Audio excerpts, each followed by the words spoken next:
ഇപ്പോൾ സിനിമ ചെയ്തുകൊണ്ടിരിക്കുന്ന ഒരുപാട് സംവിധായകരും എഴുത്തുകാരും ഞങ്ങളെ വിളിക്കുന്നുണ്ട്. അവർക്ക് വലിയ ആശങ്കയുണ്ട്.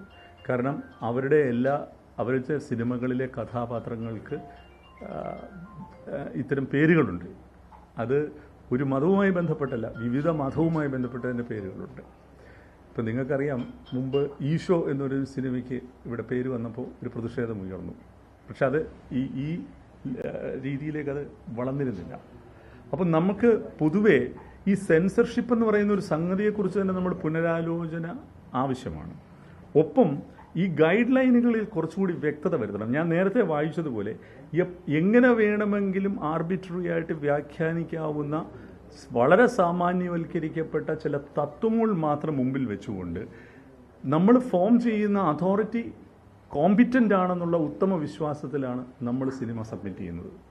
പക്ഷെ സംഭവിക്കുന്നത് പലപ്പോഴും യാതൊരു വിധത്തിലും സിനിമയുടെ അന്തസ്സത്തെയായിട്ടോ അതിൻ്റെ അതിൻ്റെ ലാവണ്യശാസ്ത്രപരമായ പ്രശ്നങ്ങളെ അഡ്രസ്സ് ചെയ്യാതെയോ ഒക്കെയുള്ള ചോദ്യങ്ങളാണ് ഞങ്ങൾ അഭിമുഖീകരിക്കുന്നത് പലപ്പോഴും. അപ്പോൾ ഇത് ഒരു സിനിമയിൽ ഒതുങ്ങുന്ന പ്രശ്നമല്ല, ഇത് സിനിമയുടെ നിലനിൽപ്പിൻ്റെ പ്രശ്നമാണ്.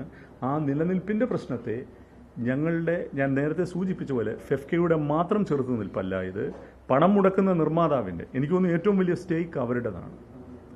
ഇത് എത്രത്തോളം വേണമെങ്കിലും ഫൈറ്റ് ചെയ്യാൻ ഒരു പക്ഷേ പ്രവീൺ നാരായണൻ തയ്യാറായെന്നിരിക്കാം. പക്ഷേ അതിൽ പണം മുടക്കുന്ന നിർമ്മാതാവ് അനുഭവിക്കുന്ന മാനസിക സമ്മർദ്ദം, മറ്റു സമ്മർദ്ദങ്ങൾ നമ്മൾ പൂർണ്ണമായും ഉൾക്കൊണ്ടേ പറ്റൂ. അപ്പോൾ നിർമ്മാതാക്കൾ, കാരണം ഇതിൻ്റെ